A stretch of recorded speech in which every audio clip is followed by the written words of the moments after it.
Alors Alison, tu nous as emmenés où ici? Alors là, c'est où tout a commencé le 14 février 2021 pour Bad Gal. C'était dans mon premier appartement, un petit studio de 20 mètres carrés. Voilà, on va retracer le chemin. Vas-y, je te suis. Et t'avais quel âge quand t'as commencé du coup? J'avais 21 ans. Et c'est quoi le déclic que t'as eu pour te lancer? Je sais pas pourquoi, un jour je me suis dit j'aimerais trop avoir ma boutique. Et le lendemain, j'étais déjà en train de me déclarer sur internet alors que c'était archi pas prévu quoi, je devais pas du tout faire ça. T'étais toute seule au début? Ouais, j'étais toute seule. À tout faire dans ton 20 mètres carrés? Ouais.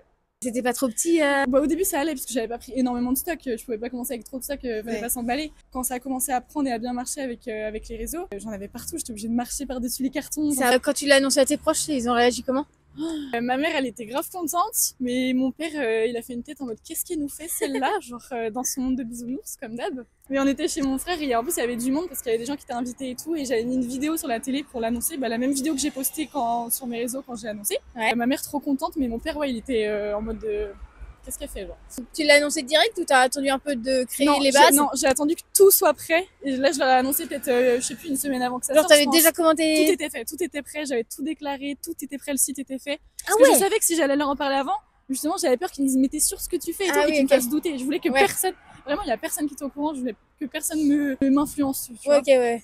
Là, tu nous emmènes où maintenant? Là, on va aller au premier local que j'ai pris quand ça a commencé à devenir un peu trop compliqué. Donc, c'est parti, on remonte en voiture. Let's go. Bon, le temps qu'on aille à ton premier local, raconte comment t'as sorti ta première collection. Alors, la première collection, c'était un dimanche aussi. Il y avait 4 ou 6 articles. À cette première collection, le soir même, j'avais eu 11 commandes. Ça paraît ridicule comme ça, mais en vrai, c'est genre quand tu ouvres ton truc, t'es trop contente. Tu vois, la moindre commande qui tombe, t'es là en mode oh, genre trop bien. Bah, si on compare à ce qu'on fait maintenant, Oui. c'est sûr. Bah oui. J'avais des gens un peu sur les réseaux à cette époque-là parce que je faisais beaucoup de TikTok sur mon compte perso. La vidéo d'annonce, elle avait fait 300 000 vues, je crois, avant que ça ouvre. Ouais, j'avais sorti un jean, un pull sans manche, je crois. Puis mes photos, elles étaient horribles. Du coup, il y avait mon lit derrière. Ouais, tu faisais comment? Je posais mon miroir en plein milieu de l'appart, contre une table. Ouais. Pour le faire tenir, et j'avais mon lit derrière. Quand tu débutes, en vrai, t'as tellement pas de budget et tout que tu fais avec les moyens du bord. Donc... Combien de temps de dire si ça marche, tant mieux, si ça marche pas? En vrai, mon père, il a un peu raison. Je suis un peu dans le monde des bisounours. Genre, je me pose pas de questions de plan A, plan B. Si ça marche pas, je fais comment et tout. J'étais juste en mode ouais, ça va marcher. Genre, je voulais trop que ça marche. Ouais, je voulais trop que ça marche. Et ça a marché. Un peu la loi de l'attraction en mode tu penses tellement que ça marche que ça va marcher, bah la preuve. J'ai toujours dit genre j'ai pas envie de travailler pour quelqu'un, je savais que je voulais travailler pour moi. J'ai pris le premier local en septembre ou octobre, quelque chose comme ça, donc Ça allait quand même assez vite. Ouais, ça a été vite. Ton premier local, c'était un combien de mètres carrés? C'était un 20 mètres carrés, donc en soi comme mon appart, mais du coup là c'était uniquement pour le travail, donc j'avais quand même plus de place, il y avait pas de cuisine, pas de salle de bain, etc. Et j'avais 2 pièces séparées, j'avais une pièce où j'avais mis mon stockage, mon bureau, et l'autre pièce où je faisais les photos et les TikTok. Tu faisais plus rien à ton appart? Non. Et en plus là, il y avait pas d'ascenseur, il y avait un étage. Il y avait pas d'ascenseur. Donc là pour les cartons, c'était encore pire, et même pour moi quand je devais emmener les colis, les sacs de colis, c'était chiant. Au bout de combien de temps t'as pu te verser un salaire? Mon premier salaire, je pense c'était au bout de c'était la première année, sûr et certain. Genre pas les premiers mois? Non, pas les premiers mois, parce que dans tous les cas, au début, en fait, t'as peur, quoi. Et du coup, je préférais laisser l'argent à l'entreprise, et j'avais pas envie de prendre l'argent pour moi. J'avais l'impression que c'était pas mon argent, enfin, je sais pas comment dire. La garder, l'investir que... Ouais, voilà, je préférais investir et augmenter les stocks, etc. Vu que c'était le moment où vraiment ça explosait, ça marchait et tout, fallait que j'augmente les stocks. C'était ce moment-là qu'il fallait en profiter. C'était en août où c'était un chiffre d'affaires à 5 chiffres. Donc là, tu te dis, ah oui, quand même, genre ça commence à prendre, tu vois. Ouais, tu réalises pas. Non, tu réalises pas. Bon, alors, ton premier local, tu l'as trouvé comment? Alors, petite anecdote, j'ai eu de la chance parce qu'en gros, je faisais mes cils dans ce local, Sublime Cils c'était. Et du coup, elle rendait son local et moi j'avais besoin d'un local, donc je lui ai demandé et puis elle m'a un peu poussé avec le propriétaire pour que j'ai le local, donc c'est grâce à elle que j'ai eu ce premier local. C'est sympa le kebab en dessous. Ouais, bah alors là...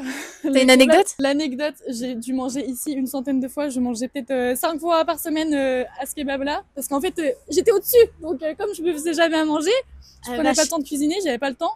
Bah, je mangeais là tous les midis, je prenais mon truc, je montais. Je prenais tout le temps sandwich, steak, sauce blanche avec des frites. Là, c'était l'entrée. Je sais pas si on peut y aller. C'est ouvert, super. Et t'es resté combien de temps ici? Donc, de octobre à avril, je suis restée ici. Je suis pas restée longtemps. T'as toujours été toute seule ici? Toujours été toute seule, ouais. Bon, par contre, c'est pas très, très esthétique. Hein, mais... Installé Les à fameuses réalité. marches pour monter les cartons et descendre les colis. C'était tout au fond. C'était cette porte-là. Oh, y a rien dedans, wesh. Mais attends, il y a vraiment eu personne parce que il y a les dalles posées au même endroit où je les avais posées. Quel moment t'as décidé de partir de ce local-là? Du coup, en avril 2022, parce que du coup, ça devenait aussi trop petit, et puis monter et descendre les cartons et tout, enfin, c'était pas du tout pratique du tout, donc Donc il a fallu changer de local encore une fois.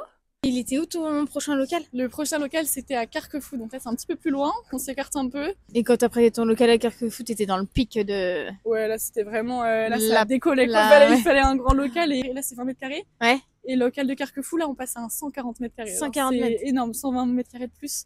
Eh bah oui. Et là c'était vraiment... Là ça commençait vraiment à devenir très sérieux, quoi. Tu nous emmènes? On y va. Est-ce que t'as perdu des proches, des amis et tout quand tu t'es lancé dans ton business? Tu vois le visage des gens, parce que déjà tu vois les personnes qui te soutiennent pas du tout, et enfin, je suis désolée, mais quand t'es ami avec quelqu'un, tu soutiens tes proches, pour moi c'est...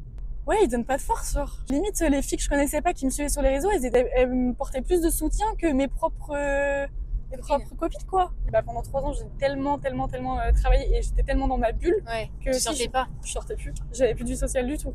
J'ai tellement mis ma vie de côté, et je voyais plus personne. Je cherchais jamais à voir quelqu'un. En vrai, c'est aussi ma faute, parce que je me suis grave écartée de tout le monde, parce que j'étais tellement dans ma bulle, et tout le monde me le disait, tu sors plus, tu prends plus de nouvelles. Quand tu repenses à ces moments-là, est-ce que tu as des regrets? Est-ce que tu aurais fait différemment, ou tu aurais fait exactement la même chose si c'était à refaire? En vrai, regret, non, parce que peut-être que si j'avais fait différemment, ça aurait peut-être pas aussi fonctionné autant, parce que j'ai tellement tout donné pour que ça fonctionne et travaillé beaucoup, que c'est peut-être aussi grâce à ça que ça avait autant décollé. Peut-être que si j'avais été plus laxiste, on va dire, et que j'avais moins travaillé, bah peut-être que ça aurait pas autant marché aussi, tu vois. Si t'avais un conseil à donner à quelqu'un qui se lance, qu'importe son business. Par rapport à ça, la vie sociale, je pense qu'il faut vraiment garder une vie sociale, il faut pas s'enfermer. Parce que j'étais un robot, genre vraiment, je pensais qu'à ça, matin, midi, soir, c'était que bad gal, genre je pensais. Et d'ailleurs, mais pourquoi bad gal? En gros, bad gal, c'est un mot qui vient des Antilles, et toutes les musiques que j'écoutais à ce moment-là, il y avait tout le temps le mot bad gal qui revenait. J'ai fait un stage de 2 mois aux Antilles, donc j'écoutais beaucoup de musique de là-bas. Et ce mot, il revenait tout le temps. Et à un moment, je me suis dit, bah ouais, j'aime bien ce mot-là, donc j'ai pris ça. Voilà, j'étais sous ma douche à ce moment-là, en train d'écouter ma musique, j'ai entendu le mot, je me dis, c'est ça. Mais c'est surtout qu'au début, c'était bad gal, du coup. Et j'ai dû changer, j'ai dû retirer le Y.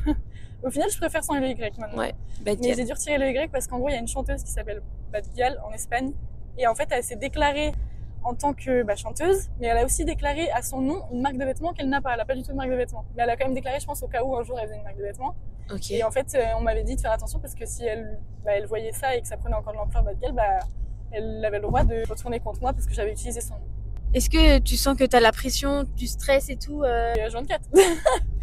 Avoir une entreprise, c'est être stressé. Genre, c'est la définition d'avoir une entreprise. Ou alors t'es quelqu'un de très cool et t'es pas stressé, mais t'as de la chance, tu vois.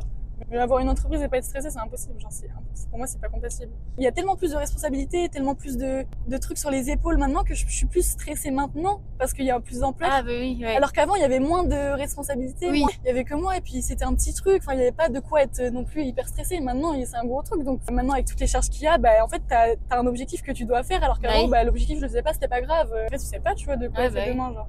Pour le local de Carquefou, t'étais encore toute seule? Ouais, quand je suis arrivée, j'étais toute seule. Après, j'ai eu ma première embauche. En fait, j'avais besoin d'aide, mais en même temps, c'est hyper dur de déléguer parce que quand c'est toi qui fais tout depuis le début, toute seule, faut faire confiance à une autre personne. Tu sais, genre, c'est ton bébé à toi, genre, c'est pas quelqu'un d'autre, tu vois ce que je veux dire? Quand c'est la première embauche, tu te dis, mais, je vais déléguer ça, alors que c'est moi qui le faisais. Est-ce que ça va être fait pareil? Est-ce que j'ai aimé? Ouais, c'est l'inconnu, quoi. Ouais, c'est l'inconnu. Ça t'a soulagé quand même? Ah bah oui, bien sûr. En embauchant quelqu'un, en fait, c'était censé me soulager et m'alléger sur le travail et que je freine genre un peu, mais au final non, t'as envie de faire plus de trucs. Oui. En fait, tu trouves toujours des trucs à faire en plus que tu faisais pas avant et au final tu te retrouves avec la même charge de travail. Tu penses que tu serais hôtesse de l'air là à l'heure actuelle si ça avait pas marché? Franchement, je sais pas, je pense que j'aurais pas eu le choix, hein. De toute façon, j'avais fait des études pour ça. C'est quoi que tu préfères faire dans mon métier? Ouais. Aller chez les fournisseurs, choisir les collections. Ça, c'est numéro 1, genre, c'est ce que je préfère faire. C'est la fille de Shona Evans qui m'a fait, j'ai pas eu le temps de lui répondre. On s'est fait contacter hier par Shona Evans pour faire des collabs. Est-ce que t'aimes le moins? La compta, les papiers, l'administratif. Ah ouais. Les déclarations pour la mairie, par exemple. Ta relation avec les fournisseurs, tu t'entends bien avec eux? Il y en a certains, ils sont assez fermés, mais d'autres, ils sont trop gentils. Un exemple en tête, il y en a un avec qui je m'entends hyper bien. À chaque fois que je vais à Paris, on passe chez lui, on boit le café et tout avec lui. Il y en a, ils sont trop gentils.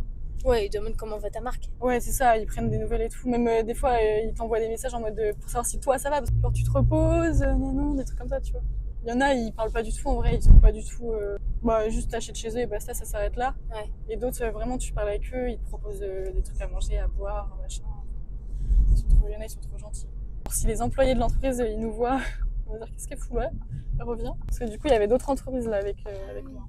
C'était le local d'en bas là, tu vois, avec toutes les fenêtres. Ah ouais. Tout le long, 140 mètres carrés du coup. Rez-de-chaussée, ça va. Ouais, rez-de-chaussée. Ah, ça devait être... mais laisse tomber. Mais T'as changé la vie, là. tu vois la porte en face là, c'était la pièce photo. À droite, c'était une pièce vide, un bureau quoi. Et à droite, c'était la cuisine. Tu vois là, on rentre. Et la porte juste à gauche là, c'est le local. Donc ça veut dire on avait juste ça. Et à gauche, c'était déjà dans le local. Anecdote. Je crois qu'ils ont toujours pas changé mon numéro de téléphone. Bad Gal Collection, c'est encore écrit Bad Gal. Et attends, si j'appelle, ça m'appelle sur mon téléphone, je crois. Mais non. Mais je te jure, ils ont toujours pas changé. Voilà, ça m'appelle encore sur mon téléphone. T'es resté combien de temps ici? Avril 2022 jusqu'à septembre 2023. Ah oui, donc un peu plus d'un an quand même. Collection qui t'a marqué, genre... Une collection qui m'a marquée. Il y a une collection et je me souviendrai toujours, c'est les premières créations que j'ai fait, c'était des ensembles jogging Bad Gal, sweat et jogging. Ouais. Il y avait 4 couleurs. On avait été la shooter à Londres même. Ah ouais. Premier shooting à l'étranger. Stylé. Je crois, ouais. Un peu plus de 800 ensembles et le soir même, il y a 85-90% des jogging qui étaient vendus. Ah ouais. Ouais. C'était début décembre, c'était le mois de Noël, donc je pense qu'il y en a beaucoup qui ont Ah demandé oui. ça pour en cadeau de Noël aussi. Mais ouais, non, ça avait créé un engouement de fou. Et puis le fait qu'on avait shooté à Londres et tout, enfin, ça avait fait un truc. C'était les premières créations, on a shooté à Londres. Ah oui, si, il y a une autre sortie de coup qui m'a grave marqué et qui a fait grave décoller Bad Gal sur TikTok parce que c'est. Je sais ce que c'est. Tu sais ce que c'est? Les sacs. Les sacs Kylie, punaise. J'ai fait des vidéos dessus sur TikTok, il y a eu des vidéos qui ont tellement fait de vues. Il était en rupture, mais en 2-2 à chaque fois, c'était de la folie. Des fois, t'as un produit qui te propulse, genre sur TikTok, il suffit que tu parles d'un truc, et ça peut faire décoller. Bah, ce produit-là nous a vraiment fait décoller encore plus. T'as fait un événement aussi, en centre-ville. Ouais. C'était le premier événement, c'était un pop-up qu'on a fait dans le centre-ville de Nantes, dans un local de 200 mètres carrés. On a mis 6 mois à peu près à l'organiser, c'était vraiment un gros truc. La première fois qu'il y avait un truc physique, quoi. Ouais. Première fois qu'il y avait un truc physique. C'était quoi le but? Bah, le but, c'était de faire quelque chose en physique, parce qu'en vrai, on était que par internet. Même les clientes, elles me le réclamaient, parce qu'il y a beaucoup de filles qui me demandaient si j'allais faire un pop-up un jour, etc. Donc, Et t'en as peut-être qui osaient pas commander. S'il y en a qui ont peur de commander, bah, au moins, tu vois, tu pouvais voir et toucher, voilà. et tu vois que, bah, C'est de la qualité. c'est de la qualité. Il y a ça aussi que les filles, elles aiment bien, c'est que, elles ont l'impression que je suis leur copine. Genre, des fois, on parle de trucs, ouais. Genre, c'est pas juste, j'ai une boutique, je te vends des vêtements et c'est tout. Ouais. Il y a une relation qu'il y a pas ailleurs, enfin. Tu nous y emmènes à ce pop-up? Ouais, je vais vous emmener. Du coup, c'était quoi les dates auxquelles tu as fait le pop-up? C'était le 17 et 18 juin 2023, c'était un week-end, un samedi et un dimanche. On a eu les clés le jeudi soir et on a dû tout installer pour que tout soit prêt le samedi matin. Ça ouvrait à 9h ou 10h, je sais plus, 10h je crois. Tu savais s'il y allait y avoir du monde? Bah en fait, on avait communiqué dessus 6 mois avant. Pendant 6 mois, j'ai fait que d'en parler, j'en parlais grave souvent. Et je savais pas combien il y allait y avoir de personnes, j'ai fait des sondages et tout. On avait quand même pas mal de personnes qui répondaient. Mais tu sais, jusqu'au jour J, tu sais pas, parce que tu sais pas quand les gens tu sais, les sondages, c'est pas toujours fiable. Et au final, on a eu un monde, mais le samedi, c'était... Tu sais, t'as eu combien de personnes? Le samedi, on a eu plus de 600 personnes qui sont venues. Ah ouais. Et il y avait 2 heures de queue pour rentrer dans le Il faisait combien de mètres carrés déjà? 200 mètres carrés. Mais il faisait super chaud, au point que les gens, ils avaient tellement chaud, on a distribué des bouteilles d'eau dans la queue. On distribuait des bouteilles d'eau à tout le monde parce qu'il faisait trop chaud et ils attendaient sous le soleil, quoi, ils en pouvaient plus. En fait, j'étais tellement stressée et j'étais tellement fatiguée et qu'on était dessus depuis tellement longtemps. C'est passé à une vitesse et j'ai l'impression genre d'avoir jamais vécu le moment. Je sais pas comment dire.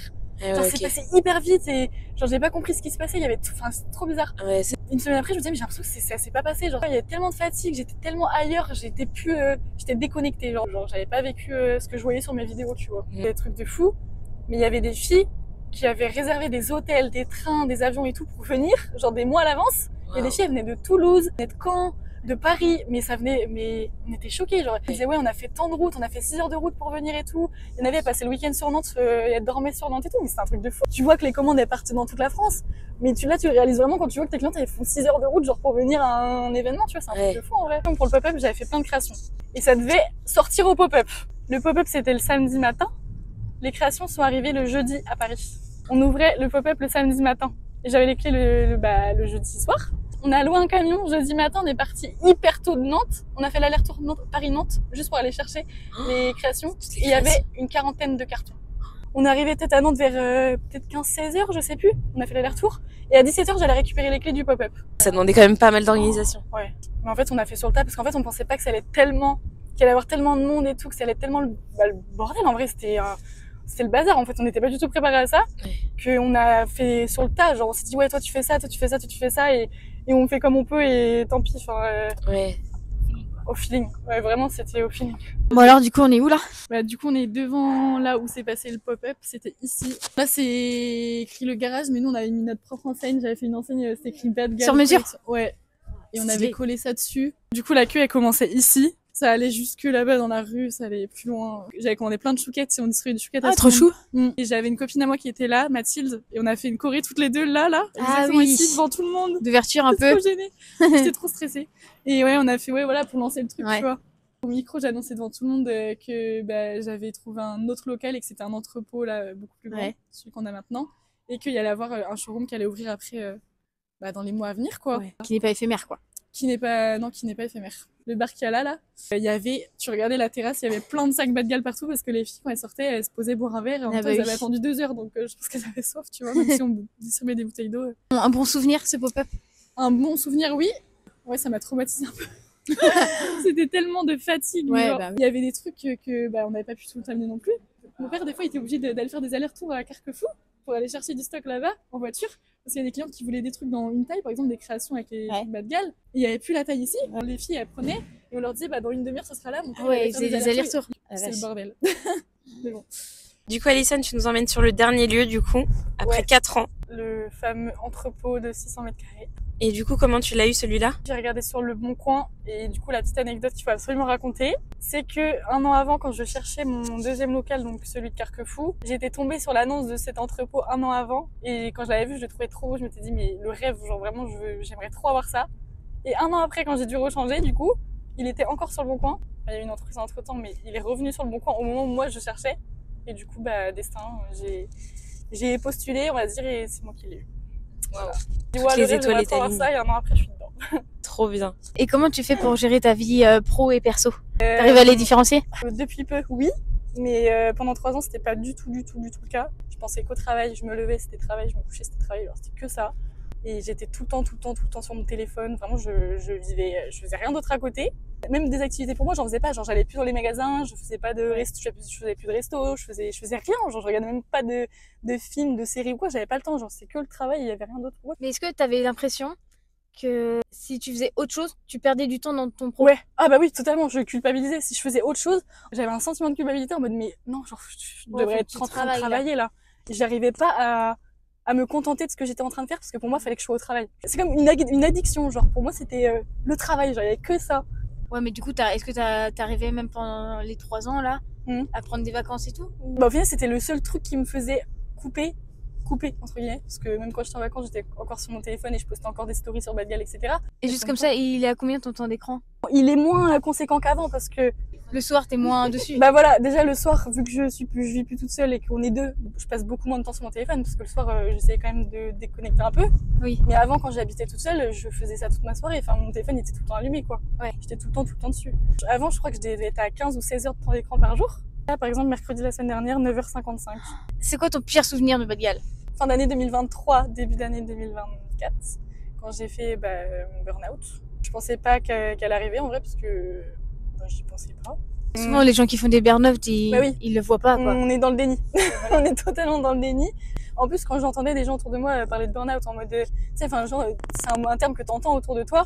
J'étais en mode, mais c'est cool. Enfin, je comprenais pas ce que c'était. Genre, en mode, ouais, vraiment, faut vivre pour comprendre ce que c'est. Parce que quand t'entends dire, genre, ouais, je suis en burn-out et tout, t'es là en mode, bah, enfin, je comprends pas pourquoi, tu sais, genre. Et on m'a prévenu pourtant une tonne de fois, hein. Repose-toi. Genre, tu vas finir par faire un burn-out. On me l'a dit 36 000 fois, même les clientes me le disaient. Un message en mode, Alison, calme le truc, genre. C'est la surcharge de travail qui t'a fait ça? Ouais, c'est ça, surmenage total depuis Ouais. 3 ans. Enfin, 3 ans non-stop. Je prenais Ouais. quasiment pas de jours de repos. Je travaillais tous les jours. Genre, vraiment, c'est du surmenage total. Et heureusement que ça m'est arrivé. En vrai, je regarde pas du tout parce que, au moins, grâce à ça, tu vois, là, la vie pro-perso, j'arrive à faire la différence. Et faire le burn-out, ça m'a. T'as pas envie de retourner dans cette période? J'ai archi pas envie de retourner dans cette période. Et en plus de ça, ça m'a appris du coup, à me forcer à gérer le pro-perso. Oui, à et déconnecter, quoi. à déconnecter. Tu sais que tu peux déléguer. Oui, Même si ça. c'est sûrement peut-être pas facile, mais tu sais que c'est possible C'est et faisant, que ça te soulage quand même un peu. Parce que c'est quand même un cap d'avoir fait... Les photos, Ouais. mais oui, de ouf. Mais ça, c'était le truc que j'aurais eu, enfin, qui était le plus compliqué à déléguer en vrai, les photos. C'est ce qui va vendre les produits. Et Ça, je pense que c'est vraiment hyper dur parce que même, enfin, genre, je me mets à ta place Ouais. et je sais pas si j'aimerais que quelqu'un fasse ça. Ah oui. Enfin, genre, c'est hyper, Et ouais. c'était une décision de fou à prendre. ouais. Ouais, je prenais plus de plaisir à faire les photos. Moi, je préférais me concentrer sur autre chose. Et dès le départ, t'aimais faire les photos ou pas? Ah oui, ah bah oui. Ah, donc t'aimais au début? Ah oui, mais les finalement, photos, j'aimais trop les faire. Ah ouais, ok. Mais c'est au fur et à mesure du temps, tu vois, au bout de 3 ans, bah ça y est, j'ai envie de me concentrer sur autre chose. Autre chose, ouais. Ouais, tu vois, bosser sur autre chose que faire des photos, ça me faisait perdre du temps, tu vois. Tu pouvais te concentrer là-dessus parce que t'avais plus de temps et que maintenant, le temps, il est compté entre guillemets, quoi. Tu peux gérer autre chose, donc... Ouais, je peux gérer autre chose en attendant. Du coup, là, on arrive sur le dernier lieu. On arrive à l'entrepôt. Waouh. Donc là, on est sur le dernier lieu, l'entrepôt. L'entrepôt avec le fameux showroom. On va aller vous montrer. T'as emménagé quand dans l'entrepôt, du coup? En septembre 2023. Donc ça va faire 2 ans en septembre cette année, déjà. L'entrepôt, ça passe trop vite. Et à tout déménager, ça n'a pas été trop galère? Parce qu'il y a quand même pas mal de stock maintenant. Un enfer. On a déménagé sous 36 degrés. On visite l'entrepôt? Ah ouais? Vous voulez visiter l'entrepôt? Donc le showroom, il a ouvert en juin l'année dernière. En mai. En mai, pardon. Du coup, depuis, on accueille les clientes du lundi au samedi. Il y a les petites cabines et tout. C'est comme une boutique. C'est chaleureux, c'est cocooning. Comme à la maison, quoi. Je vous emmène là-bas. Voilà, la caverne d'Alibaba. Avec tous les stocks. Dans les caisses, c'est surtout les stocks de toutes les anciennes collections. Quand il reste quelques pièces, le géant plan de travail, c'est où sont préparées les commandes. Laurine fait vos commandes ici. Avec les emballages, tout le matériel, quoi. Là, il y a les bureaux. Un peu moins bien rangé. Là, il y a 2 autres pièces. C'est la pièce, en vrai, ça sert pas à grand chose. C'est surtout pour défroisser et emballer les articles dans les emballages comme ça. Et la pièce d'après, c'est la pièce photo de Cassandra. Donc là, on est dans la pièce photo où sont shootées les collections, shootées par Cassandra. Avant, on shooté dans une autre pièce, mais là, on vient de revenir dans celle-ci parce qu'on préfère la lumière du jour, finalement. On va vous montrer quand même la pièce photo qu'on a fait faire. On a fait des travaux pour qu'au final, elle ne serve à rien. Derrière le rideau, là, il y a pas grand-chose. Un espace de stockage pour les trucs qu'on ne sert pas, du mobilier. Il y a des cartons, les cartons qu'on donne au recyclage toutes les 2 semaines. Il y a un panier de baskets. En décembre 2023, on a fait un événement, on a fait une soirée de Noël. Il y avait 150 clientes à peu près qui sont venues sur 3 créneaux différents. On avait tout organisé, DJ, un gros sapin de Noël, il y avait un buffet énorme et tout. Et on avait exposé du coup des nouveautés. Donc les clientes pouvaient acheter sur place, elles pouvaient même essayer parce que du coup la pièce photo de Cassandra, c'était devenu des cabines. Pourquoi t'as pas refait une soirée de Noël? Parce qu'il faisait trop froid. C'était horrible. Ah, c'était le point négatif. négatif. Les clientes, elles nous l'ont dit, il faisait trop froid, elles avaient toutes gardé leur manteau et tout. Et puis même nous qui avons passé la soirée dans l'entrepôt, enfin c'était pas possible, j'avais les lèvres violettes à la fin de la soirée tellement il faisait froid. La preuve qu'il fait froid, là, il fait 14 degrés. En vrai, là, ça va. Là, ça va. Ça va. Des fois, on a des Déjà, on a 5, 6, ouais. 8. L'autre jour, on avait 8 quand on a fait les commandes en Cisco. Donc là, la pièce photo qui a été faite exprès pour faire les photos, mais qui ne nous sert finalement pas parce que la lumière, ça va pas. Parce que j'ai toujours un problème sur la lumière. C'est celle-ci. En plus, elle est trop belle parce qu'on a mis des moulures récemment. C'est trop beau. Mais en fait, les photos, ça me plaît pas. J'ai trop un problème avec la luminosité et du coup, je préfère la lumière du jour. Donc en fait, elle nous sert pas. Donc faut qu'on trouve une utilité. Si vous avez des idées, vous pouvez nous dire. Mais pour l'instant, elle est inutilisée. Voilà. Depuis 2024, est-ce que tu as eu de nouvelles embauches? Donc oui, j'ai eu 2 nouvelles embauches, dont Laurine. Moi, c'est Laurine. Et je suis là depuis mars 2024. Ouais. Bientôt 1 an. Ouais. Bientôt. Et je m'occupe du SAV, des commandes. Ouais, le stock, les commandes les cartons qui arrivent. Ouais, tout ça. En fait, toute la logistique en soi. Les campagnes de pub, là. On fait des pubs sur des panneaux publicitaires à Nantes. Je l'ai pas dit ça. Attention, ouais. Mais trop bien. Ah oui. On passe sur les panneaux publicitaires à Nantes. Ah ouais, tu pensais pas à ça? Non. Non-stop. Tous les jours pendant 6 mois. Tous les jours. Tous les jours pendant 6 mois. Toutes les semaines, il y aura une vidéo à faire, Ouais. c'est dire. Même au showroom. Le Aussi, quand il y a des showroom. clientes. Il y a plein de petites trucs. tâches qui sont pas forcément des tâches générales, mais c'est des petits trucs. Il y a plein de petits trucs. Genre, par exemple, c'est tout con, mais les bijoux, il fallait qu'elle mette les packaging à bijoux, le prix et tout, etc. Ouais. Derrière, il y a plein de petits trucs à faire. Les sites internet, toutes les fiches, les descriptions, les prix, les tailles et tout, c'est elle qui met ça sur le site aussi. Qu'est-ce que tu faisais avant d'arriver chez Badcat? Une licence en communication visuelle sur Paris et je suis rentrée sur Nantes. Pour l'anecdote, j'ai mytho à mon entretien sur un petit truc. Ouais, Alison, elle m'a dit tu connais Bad Gal depuis combien de temps? Et je dis ah bah depuis le début hein. Alors que ça fait combien de temps? 2 mois. Tu viens me voir parfois aux commandes, tu me parles d'un truc machin et tout, je te réponds, tu fais ah oui d'accord. Alison. C'est moi. Du coup, je m'appelle Cassandra, j'ai 25 ans, je suis arrivée dans l'entreprise fin septembre 2024. Et du coup, je suis modèle photo et créatrice de contenu digital. Je fais tous les shoots des photos, des collections. Je crée du contenu pour les réseaux. Je fais de la veille concurrentielle aussi. En vrai, showroom, la semaine, c'est surtout toi en vrai qui est dans le showroom. Et là, pour la petite anecdote, Cassandra, c'est pas elle qui a postulé. Pour le coup, c'est moi qui a été lui envoyer un message pour lui proposer déjà qu'on se voit, qu'on se rencontre, parce que j'avais pensé, en fait on faisait déjà des collabs avec Cassandra, pour celle qu'on a déjà vu peut-être sur les réseaux. Moi je cherchais quelqu'un pour faire les photos et je savais que Cassandra elle prend hyper bien les photos, j'aime bien comment elle pose parce que c'est pas chez tout le monde, genre tout le monde a des façons différentes de poser, etc. Donc j'avais bien épluché son compte à Cassandra, je regardais tous ses TikTok et du coup je me suis permis de l'envoyer un message. Je lui ai dit viens, est-ce que ça te dit, on se rencontre, j'ai quelque chose à te proposer. On a été boire un verre et puis on a parlé pendant 2 heures je crois. Ça a duré 2 heures, c'était très long. T'as pas été très long avant ta décision parce que... Bah, quand on a eu même le jour même, je te dis oui à 98%, je crois que je t'ai dit. Et je crois 2 heures après, je t'avais dit oui officiellement. Oui, ça a été très rapide en vrai. C'était rapide en fait.